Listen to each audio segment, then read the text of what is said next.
Nous avons 7 intervenants d'abord. Ils vont intervenir. Ensuite, ceux qui sont en ligne pourront intervenir. Ok, donc Mamadou Fall.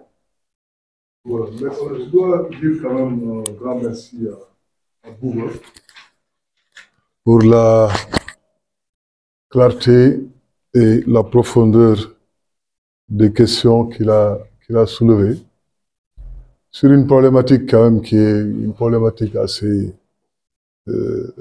intéressante et qui soulève beaucoup de passion.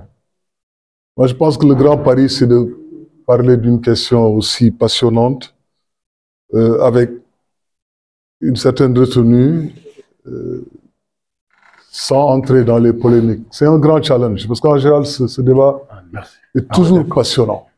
Parce que sur les réseaux sociaux, chaque fois que je m'évertue à formuler un point de vue, mais c'est vraiment un volet de bois vert, c'est des injures qui s'en suivent. Et des fois, je me pose la question, mais quel est le problème? Quel est le problème? Parce qu'il s'agit de débat. Quel est le problème? Parce qu'il s'agit de discussion. Il s'agit de notre culture, il s'agit de notre pays. Pour en débattre, on peut en parler sereinement, même si on n'est pas d'accord. Et moi, je pense que Daba a raison d'insister sur la dimension linguistique. Moi, je persiste à dire que la question de l'identité, au Sénégal en tout cas, ce n'est ni un problème idéologique, encore moins un problème politique. C'est un problème linguistique. Moi, je me dis que quelque part, dans la traduction entre le français et le Wolof, des gens se sont fourvoyés. Je crois que le débat se situe à ce niveau. Le problème, c'est quand des Wolofs se mettent à parler en français, sans maîtriser la langue ou bien sans en connaître les subtilités. Ce n'est pas du mépris, mais je pense que la rigueur, j'allais dire la vigueur, avec laquelle nos amis Wolof, et c'est un Wolof qui parle, abordent cette question, je pense que c'est un problème linguistique. Et avec votre permission, je vais essayer d'insister un peu là-dessus. Ce qui se passe, c'est que nous sommes dans un pays,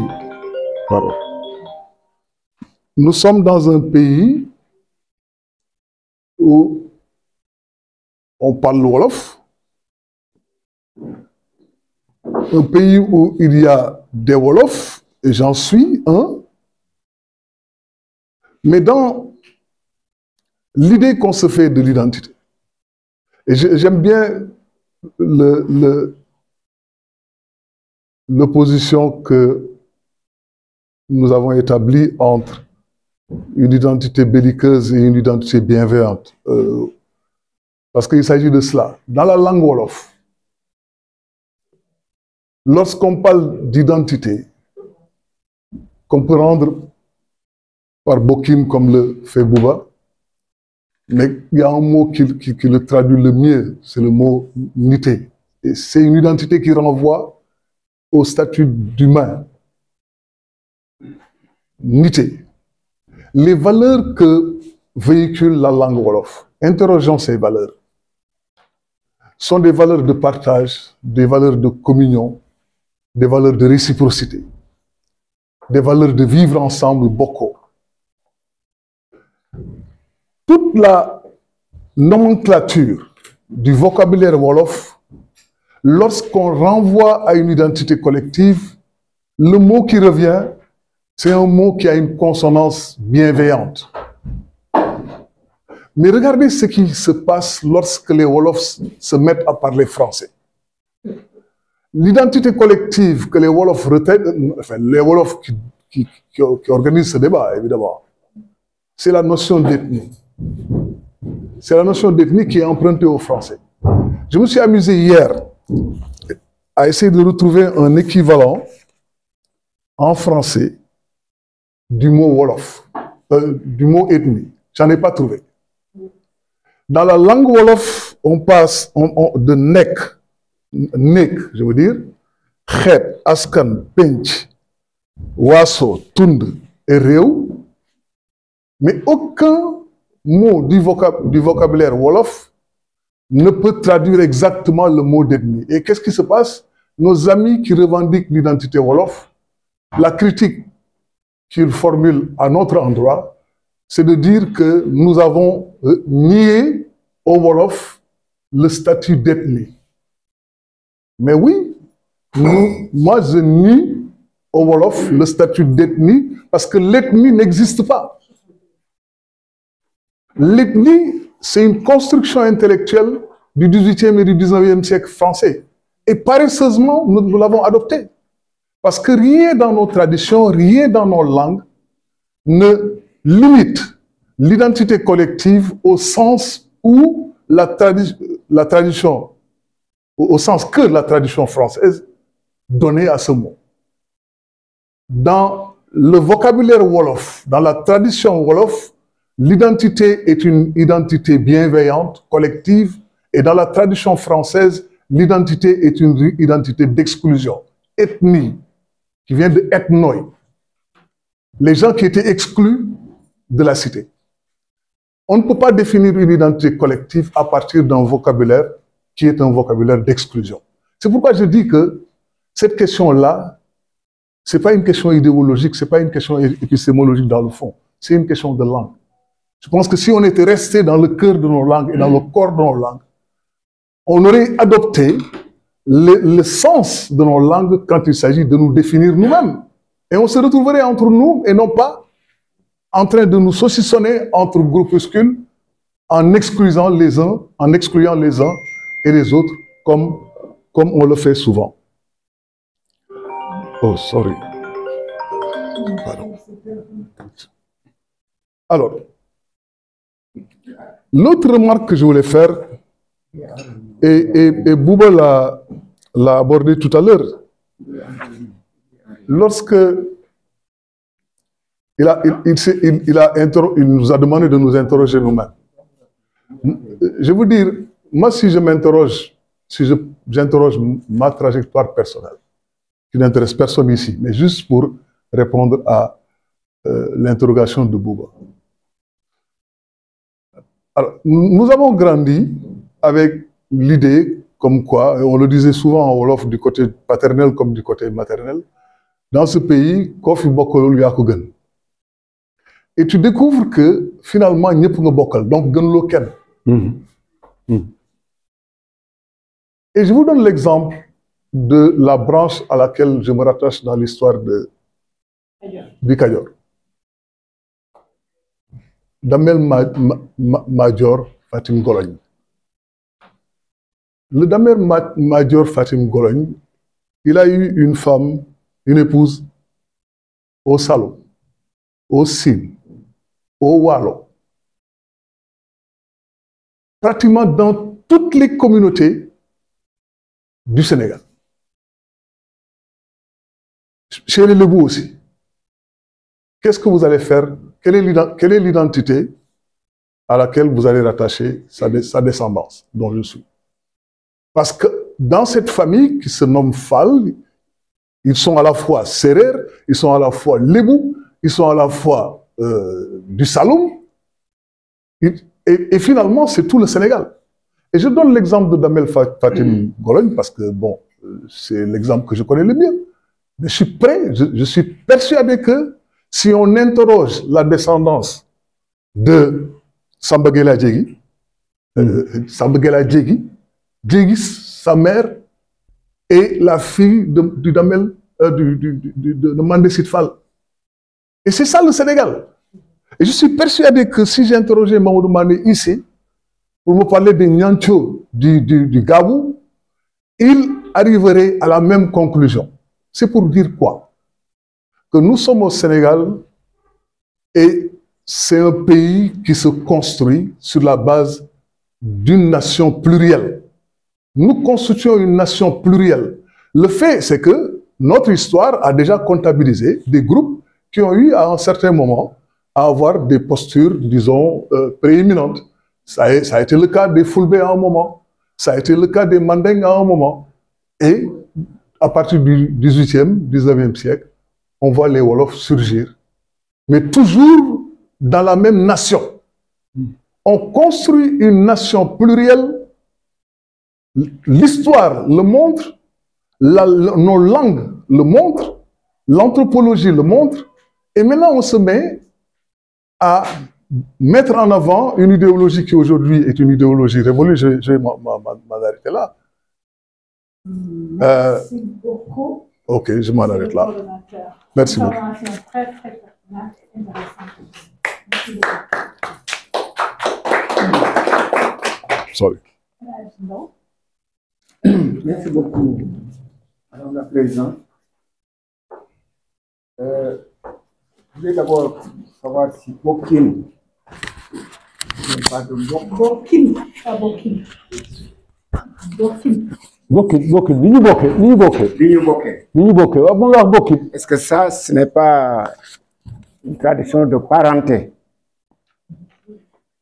Parce que pour ma identité, c'est Nourolé. La façon dont les deux, en tout cas, si on se réfère à la science mathématique, les deux identités remarquables, c'est donc quand vous avez deux fonctions qui ont pratiquement les mêmes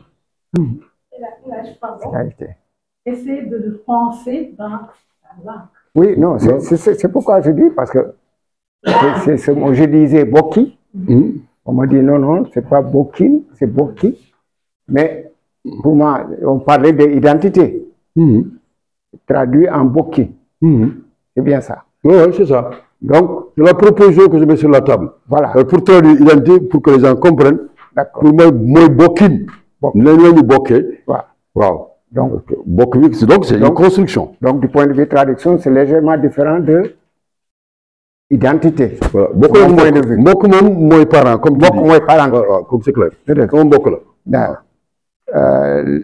L'autre observation, c'est, je pense que, enfin, on l'a dit tout à l'heure, Modou Fall l'a dit tout à l'heure, donc je n'hérite pas, c'est l'unité. Moi, je suis entièrement d'accord donc sur, disons, cette vision, en tout cas cette compréhension de l'identité. Voilà.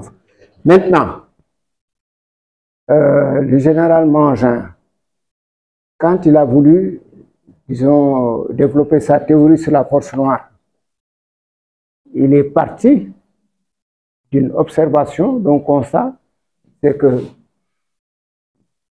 tous les pays du bassin méditerranéen s'appuyaient sur des soldats noirs pour assurer leur domination, ou en tout cas leur existence. Les régimes, depuis l'Égypte ancienne, jusqu'à l'époque des Almoravides, etc. Donc, je pense que cet aspect mérite d'être soulevé.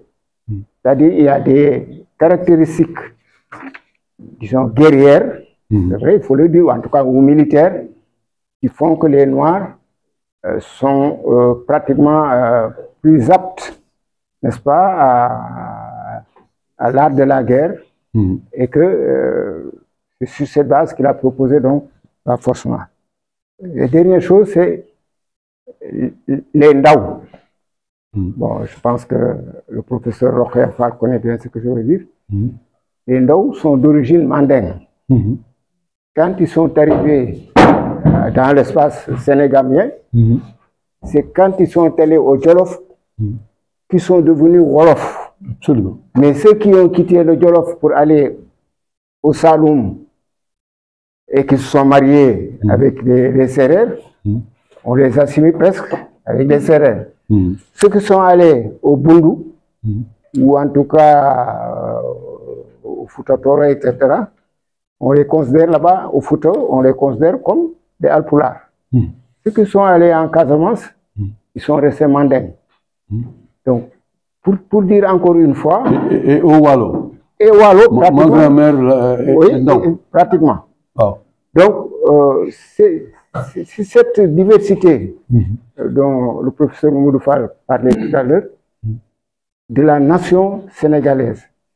Mais l'ethnie, qui est donc une notion d'exclusion, n'a pas sa place dans une société sénégalaise où on vit en communion. Parce que les autres sociétés ne vivent pas en communion, mais en opposition. C'est très important. C'est ça le fondement, n'est-ce pas, de cette divergence, en tout cas que moi je considère comme idéologique, ou en tout cas, qui nous distingue des sociétés où l'ethnie joue un rôle d'exclusion à la limite au sein des éléments d'une même communauté. Merci beaucoup. Merci beaucoup. Je voudrais juste ajouter le fait que, peut-être que ce n'est pas dans la discussion, mais le professeur Fall vient de dire, et là, il y a le fait qu'on peut quand même souligner le rôle des femmes. Ouais. Parce que quand on me dit Major Fatim Golloy, l'idée n'est pas venue de Major Fatim Golloy, l'idée est venue de Saddam. Il a dit allons chercher des forces, sous-entendu pour la conquête du pouvoir. Et c'est à ce moment-là qu'ils ont fait le tour de tous les pays environnant le Cayor. Et à chaque fois, il est allé au Saloum, il a épousé quelqu'un, il est allé au niveau du Jolof, il est allé au Walo et tout ça. Donc, le rôle des femmes, il faut toujours le souligner. Ne manquez pas de le souligner parce qu'on a tendance à croire dans ce Sénégal-là que ce pays est devenu ce qu'il est grâce à l'action des femmes, des hommes. Mais il y a une action fondamentale des femmes. Lui, il en a parlé aussi, en parlant des Ndao. Quand ils arrivent au Boundou, c'est Koumba Ndao qui est à l'origine de tout. Je voudrais juste souligner ça. Alors, donc le genre existe. Absolument. Ah ouais, vous savez la parole. C'est de la provocation.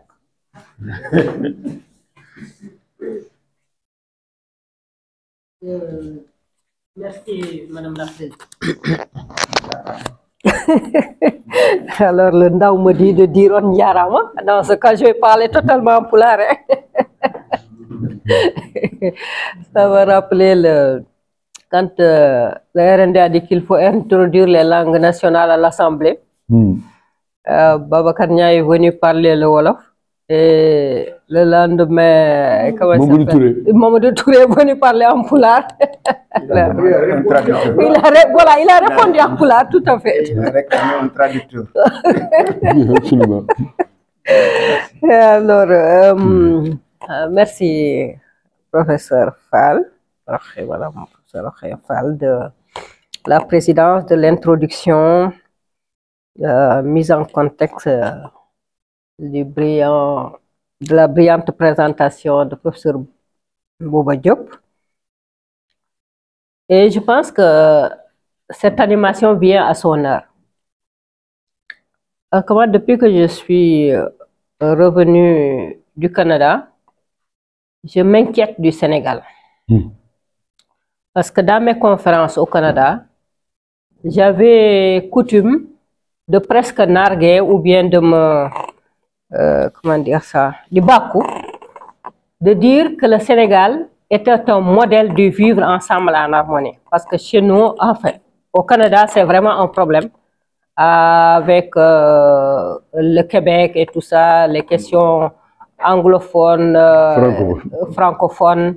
En plus, les différentes, il y a 165 communautés culturelles, qu'on appelle communautés culturelles, venant de différents pays. Et le Canada essaie de travailler à l'entente de ces communautés de diverses origines. Et donc, on parlait beaucoup, et c'est dans ce sens d'ailleurs que moi aussi, j'ai été en Israël, en Palestine, Ramallah, etc., etc., avec, parce qu'il y a les identités culturelles qui peuvent être meurtrières, mais je crois que les identités les plus meurtrières, c'est les identités religieuses, à mon avis. Donc, quand les événements du 11 septembre ont eu lieu, le Canada a eu à créer une chaire en islam, pluralisme et globalisation, où j'étais chercheur associé. Et le professeur qui était le titulaire de la chaire a organisé un voyage de dialogue pour la paix en Israël-Palestine qu'on a préparé pendant 6 mois. Et avec un groupe interconfessionnel, il y avait un quart de juifs, un quart de chrétiens, un quart de musulmans. et un cas d'autres spiritualités telles que le bouddhisme, qui se disait spirituel mais pas affilié à une religion, dont une bouddhiste. Et donc, ces identités-là, ces identités religieuses, à mon avis, sont les plus meurtrières. Et je serais d'accord quand tu dis que la Palestine, Israël-Palestine, c'est de là que pourrait partir la Troisième Guerre mondiale. De tout ça, si on regarde. Donc, pour revenir, moi, je me vantais que le Sénégal était un modèle du vivre ensemble. Je leur donnais cet exemple-là au Canada. Je disais qu'on vivait entre chrétiens, musulmans, en bonne entente. Il y a un des Sénégalais qui disait, Bara Mbeng, qui disait que lors de la Tabaski, les catholiques ont plus de viande que les musulmans. Parce que chaque musulman enlève un morceau et le donne aux catholiques. Finalement, ils se retrouvent avec beaucoup plus de viande que les musulmans. Et moi, par exemple, chez nous à Baobab, on habitait avec une famille chrétienne. Et ma maman, quand il s'agissait de weeru koor wala kii là toujours c'est la femme chrétienne, elle enlève, elle me dit va porter à Madame Hélène. La Tabaski, la même chose. Alors un jour je lui ai dit mais moi je ne comprends pas. Comme on disait dans les temps, je vois que les mentalités évoluent. ñi ay yéefar lañu yow lu ñu defar fii ci kër gi nga ne nañu tibb yóbbul ñeneen. Alors maman qui me dit yonent yàlla Muhammad sallallahu alayhi wa sallam nee na defar leen ak seen diggante ak seen dëkkandoo ndaxte ñooy seen mbokk. ndaxte bu la dara jotee balaa sa mbokk yi di jóge fële di ñëw ñooy jëkk si yow. Donc boo defaree si bu fekkee ne seen diggante baax na mun nañu la wàllu si bu fekkee ne am na ni mu demee neneen ni kii la. Et j'ai trouvé ça tellement pertinent, tellement simple, comme tu dis mbokkin bi les du religion du xeet et tout ça, mais dëkkandoo. Dëkkandoo. Et on retrouve le même concept mbokk neddo comme tu dis neddo en pulaar ou nit. Quand on parle, comme le développe professeur Mamadou Fall, quand on parle de ce concept-là, ça n'a rien à voir avec l'ethnie qui est au contraire qui divise, n'est-ce pas? Et le professeur, moi la première fois que j'ai entendu, c'était le professeur Eliki Ambokolo qui rejetait ce concept d'ethnie que nous a fabriqué le colonisateur et qu'on a intégré. Parce que souvent aussi on reprend comme des perroquets les concepts qu'ils mettent sur nous, n'est-ce pas? Avant-hier, dans mon intervention, je disais au musée de la civilisation, qui est appelé musée des civilisations noires. Je dis non, il faut changer ce nom. Moi, j'ai été choquée depuis le départ. Pourquoi musée des civilisations noires? La couleur de la peau, encore si on était noir, parce que ça c'est noir, mais est-ce que moi, j'ai la même peau que ça? Hein? C'est ça. Le papier, il n'y a pas de blanc d'ailleurs. Le papier est blanc. Est-ce qu'il y a un être humain au monde qui a cette couleur-là de blancheur? Donc, ce sont des concepts idéologiques. Malheureusement, on reprend comme des perroquets des mots qu'on applique sur nous. Moi, j'aurais aimé qu'on dise musée des civilisations africaines. Ou si on tient à dire que c'est l'Afrique noire, musée des civilisations noires. D'ailleurs, ils ont beaucoup joué sur ça. N'est-ce pas? L'Afrique noire, l'Afrique blanche, les Hutus et les Tutsis. N'est-ce pas? Ni dañu xees dañu rafet ñële seen bakkan yi etc. Et moi j'ai eu aussi des amis rwandaises parce que le Rwanda c'est le seul pays où on parle une langue. Il n'y a pas un Rwandais que tu racontes qui dit moi ma mère est Tutsi, mon père est Hutu. Et j'ai des amis qui me disent Awa, on ne sait pas comment on en est arrivé là. On en est arrivé là à travers une construction sociale de division entre Africains, au lieu de regarder l'unité culturelle de l'Afrique noire qu'avait développé Cheikh Anta et que tu montres, Bouba, à travers les images que tu as montrées, n'est-ce pas? Justement, j'ai une amie rwandaise, un jour elle rencontre quelqu'un, c'était les rampes des quais, à métro, alors un halpulaar qui lui parle, jusqu'à la fin, il lui dit, mais pourquoi tu ne réponds pas? pourquoi je te parle, tu réponds pas? Il dit, mais parce que je ne comprends pas. Pour lui, effectivement, si tu vois cette femme, tu dis que c'est une peule. Et lui, il était convaincu que cette femme, c'est une peule. Et il était tellement fâché que la femme ne lui réponde pas. Et effectivement, moi, souvent, on me dit, Madame, vous êtes rwandaise, vous êtes burundaise. Je dis, oui, je suis peule, mais je suis peule du Sénégal. Donc, il y a des constructions qu'on a intégrées. Et nous, les intellectuels, surtout en sciences sociales, nous avons une part de responsabilité là-dedans. Parce que nous n'avons pas déconstruit les concepts que le dominateur a construits sur nous et a appliqués sur nous. Parce que Cheikh Anta le dit clairement, le dominant, l'adversaire, il vous tue d'abord intellectuellement, il vous tue culturellement, il nie l'évidence, c'est-à-dire votre intelligence, votre etc., etc. Et il faudrait trouver une solution à ça. Et la solution, c'était de continuer ce travail que Cheikh Anta Diop avait commencé en disant à quand la Renaissance africaine. La Renaissance africaine, d'accord, c'est de réécrire l'histoire, son histoire, à partir de ces concepts, parce que le professeur Rokhaya Fall l'a dit. Les 40 minutes que Bouba nous a parlé, il y a des choses qu'on a comprises, il y a des choses qu'on n'a pas comprises. Mais les 5 minutes dans lesquelles il nous a parlé en Wolof, mais c'était clair. Et Cheikh Anta l'a dit. La menu jambour, et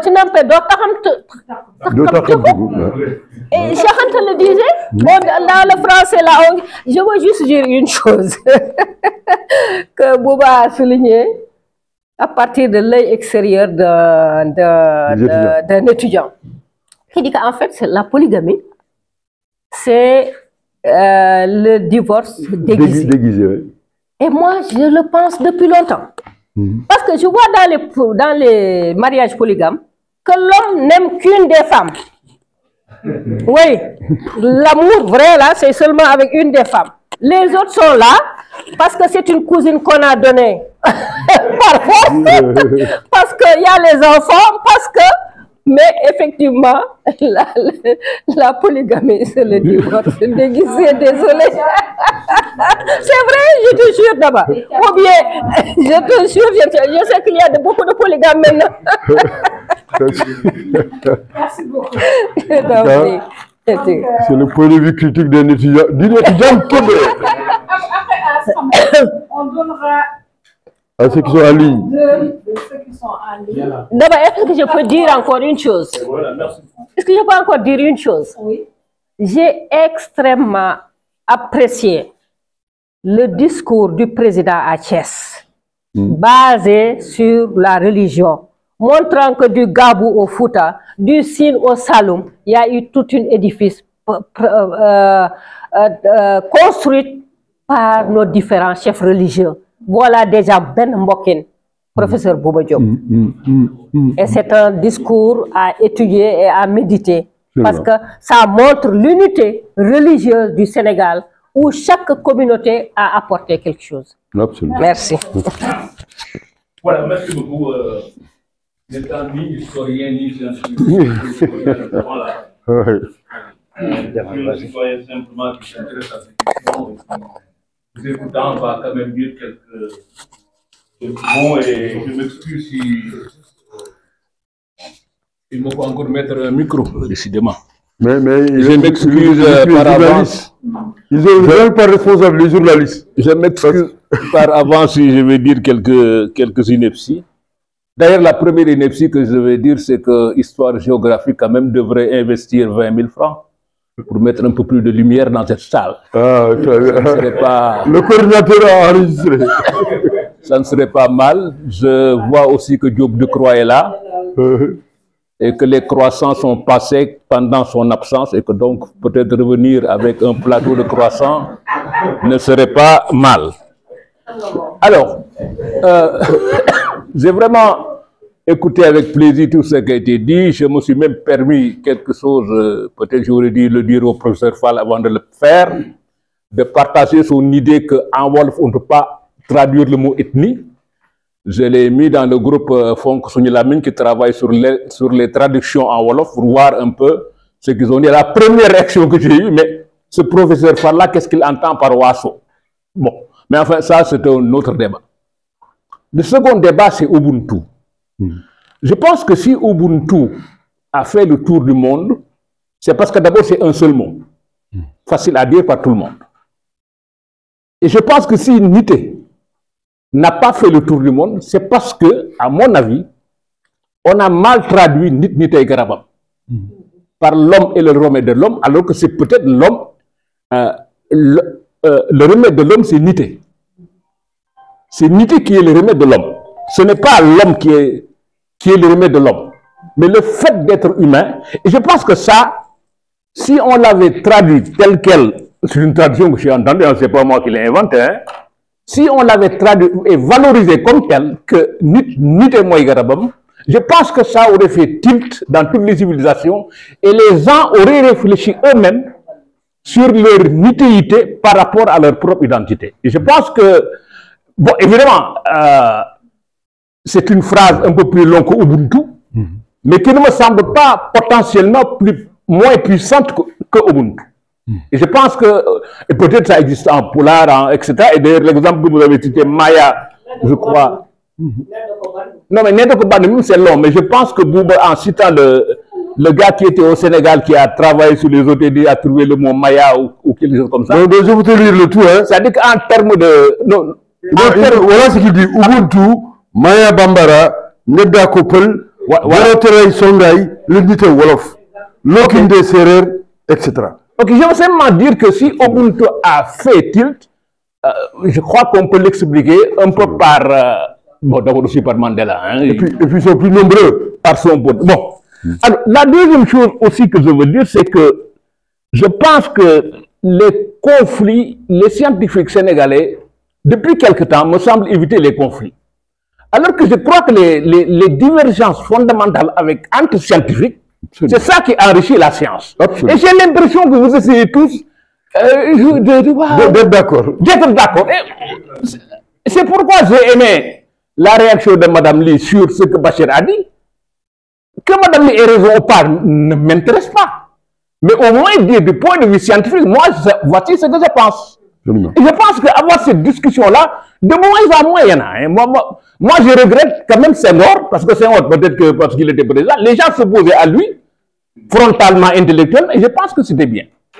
Personne n'a, par exemple, à part Sambou Djoul de Tchad, personne n'a rien dit sur le fait que l'État du Sénégal a réuni les gens pour introduire l'anglais au préscolaire.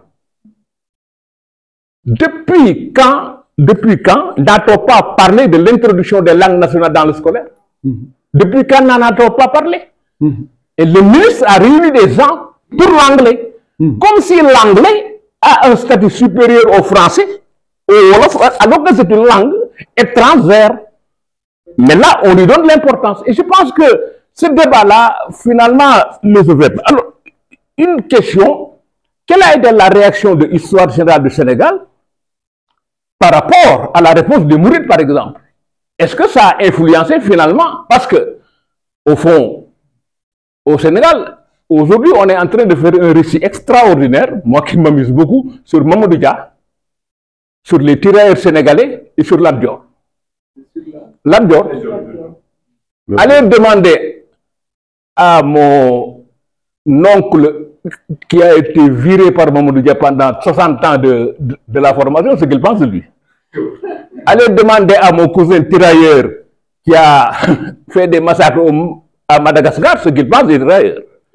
Allez demander à la famille de Sambalobé ce qu'il pense de l'Abdior. Donc, on construit un récit. Et moi, je crois qu'un récit ne doit pas s'appuyer sur des faits historiques, parce que c'est un récit pour le peuple, mais ça ne doit pas empêcher les scientifiques que vous êtes à quand même dire. Bon. Donc ça, c'est... Et la seconde question, et dernière d'ailleurs,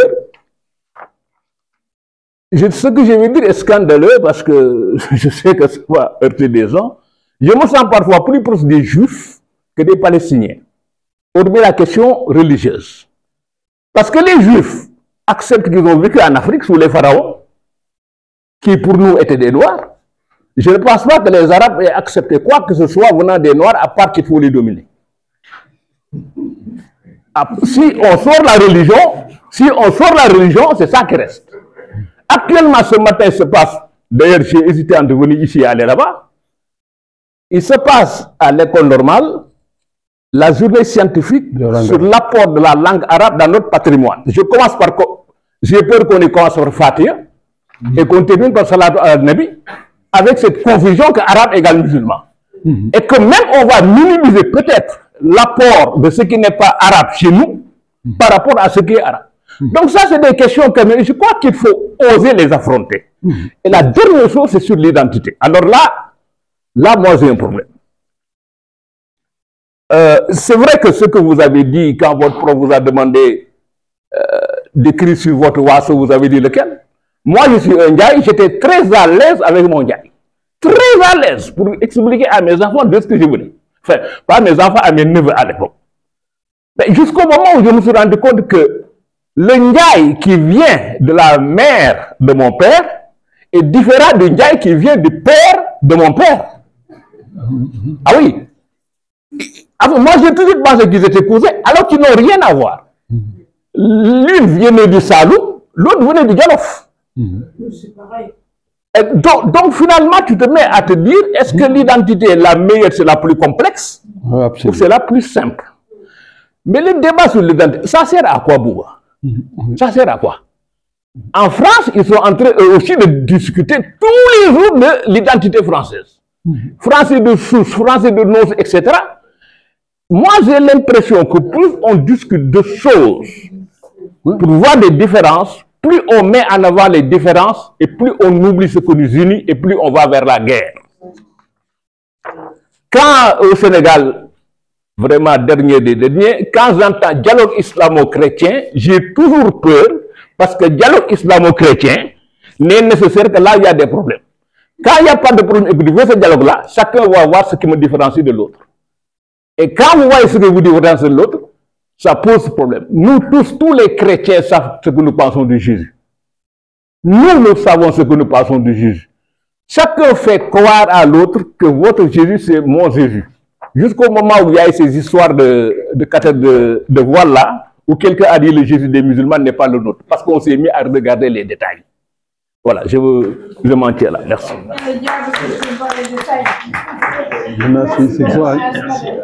Ceux qui sont en ligne là. Oui, oui. Diouf Ngel. Diouf Ngel, maman. Allô, allô. Ngel Diouf, vous avez la parole. C'est un linguiste. C'est c'est ça. Parce que je passe bien. Oui, on vous entend. Tu peux dire que tu t'appelles en même temps Charles Cathy, grand, Voilà, merci Bouba. Merci grand musicien. Ok, merci. Concernant l'origine nègre, je crois que tu as bien posé le problème. Cheikh Anta a balancé un coup de massue déjà en disant que avant la 4e glaciation, le type nègre aurignacien de la caverne d'Aurignac était homogène partout en Afrique, Italie, Bohémie, Sibérie et jusqu'en Chine. Donc le type aurignacien était nègre par le squelette de l'os crânien et par la statopygie des femmes. Ça c'est clair. Et ça a été avéré et attesté, non pas seulement par carbone 14, mais aussi par le séquençage par ADN nucléaire. Je crois que ce débat a été clôturé depuis longtemps. Merci Bouba. Bon, pour réagir par rapport à ton exposé, je veux seulement soulever des questions. D'abord, la wolofophonie. Le fait que le wolof soit la langue majoritairement parlée ici.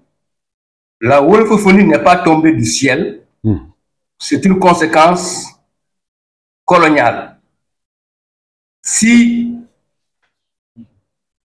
la colonisation française avait débuté, non pas dans les savanes, et plus tard au niveau du bassin arachidier, si cette colonisation s'était souciée des palmiers, des rizières de Casamance, on ne parlait pas de wolofophonie, mais de mandingophonie.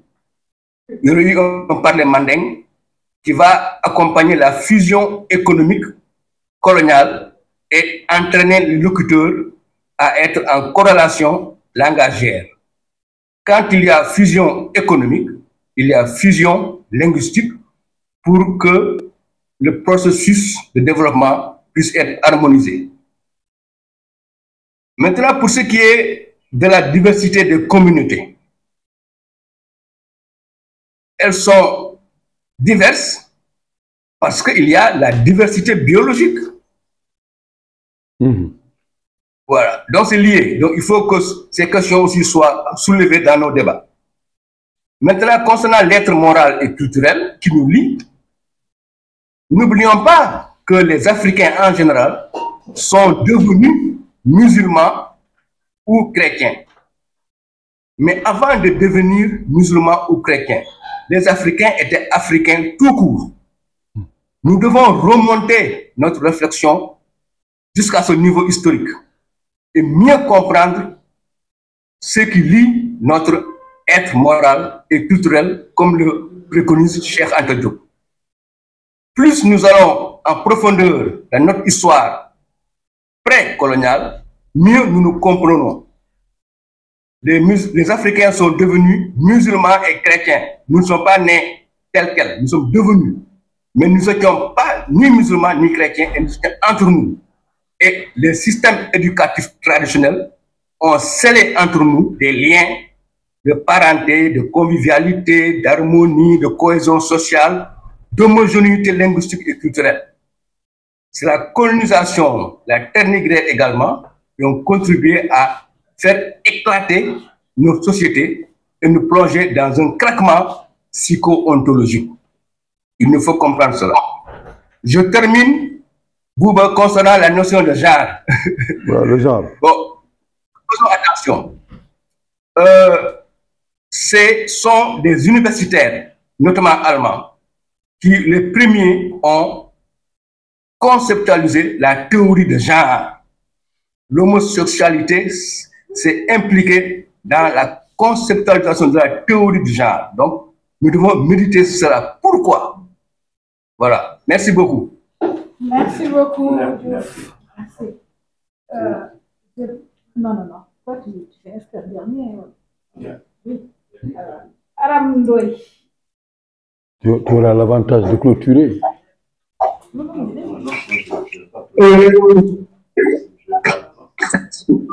Bonjour. Oui, bonjour. Bonjour. Bonjour Tout le monde. Professeur Rokhaya, merci de m'avoir donné la parole. Et merci au professeur Bouba aussi pour la qualité de son intervention. Nous sommes vraiment fiers de vous avoir. Merci. Alors, j'ai une préoccupation que partiellement, enfin, une de mes préoccupations a été partiellement prise en compte tout à l'heure par Grand Mademba. Finalement, on a du mal à s'identifier. Quand vous cherchez dans vos lignes, vous avez un grand-père qui vient du Jolof, un qui vient du Salon, un autre du Cayor, un autre Lebo. On est où? On est au Sénégal. Effectivement. Et pour la question du dialogue islamo-chrétien, on sait ce qui se passe. Il y a une fondation de la place, une fondation allemande, qui s'amuse. Moi, je leur ai dit, ne m'invitez plus parce que je ne suis pas venue, je ne peux pas venir tout le temps pour répéter la même chose. Vous dites que nous n'avons pas de problème. Nous n'avons pas de problème religieux au Sénégal. Et le doyen Bouba, avec qui j'ai pu travailler, je ne sais pas si vous vous souvenez, professeur, avec l'Institut Gorée, sur le fait religieux et le fait ethnique, nous n'avons pas de problème au Sénégal, vu ce qui se passe ailleurs. Nous n'avons aucun problème ici. Ailleurs, les ethnies sont étanches. Chacun se marie avec son cousin. Strict. Donc, il n'y a aucun brassage, ce qui facilite les guerres et les problèmes ethniques et autres. Alors, donc, au Sénégal, nous devons reconstruire ce qui nous unit. D'ailleurs, les Mourides ont eu une démarche dynamique. Le Cheikh Ahmadou Bamba a eu une démarche très, très rassembleuse avec ces femmes venues de partout du Sénégal. Les Mourides sont de partout du Sénégal. Et on a la chance aussi d'avoir d'autres chefs religieux qui ont eu cette démarche-là, de rassembler les gens autour de ce qui est de l'essentiel, en fait. De l'essentiel, comment nous pouvons vivre ensemble et sans se regarder en chien de faïence. Il faut signaler aussi une série télévisée qui m'a marqué particulièrement parce que je l'ai, au détour d'une visite, je l'ai regardée quelque part. Mais attends, ça s'appelle BTBT et ça tire dans tous les sens sur la question de niaño, Ça, il faut l'arrêter. Ça fait beaucoup trop de violence. On est même plus à au temps de nos grands-mères. D'ailleurs, on n'avait pas ce type de violence-là entre les niaños et les guerres. Il y a un langage de respect quand même si duñ la bëgg a may seen doom duñ la xas. Mais dans cette série-là, il y a tellement de violence. Il faut arrêter ces choses-là. Ça fait mal au vivre ensemble. Dernier point. Quand on parle de nous, quand on enseigne le droit public, participation du peuple, souveraineté du peuple, représentation du peuple, mais le peuple, c'est qui? Le fait de ne pas introduire nos langues nationales pose même un problème de démocratie. La démocratie, c'est la participation du peuple, mais le peuple ne participe pas. Quel est le pourcentage du peuple qui sait ce qui se dit quand on nous consulte par référendum? Quel est le pourcentage qui peut te dire de quoi il s'agit? Il y a un problème. Ces nouvelles autorités ont, pour moi, le premier problème à relever, c'est d'amener les gens à comprendre leur langue d'abord et à s'exprimer et lire et écrire dans leur langue nationale. C'est le défi du changement systémique.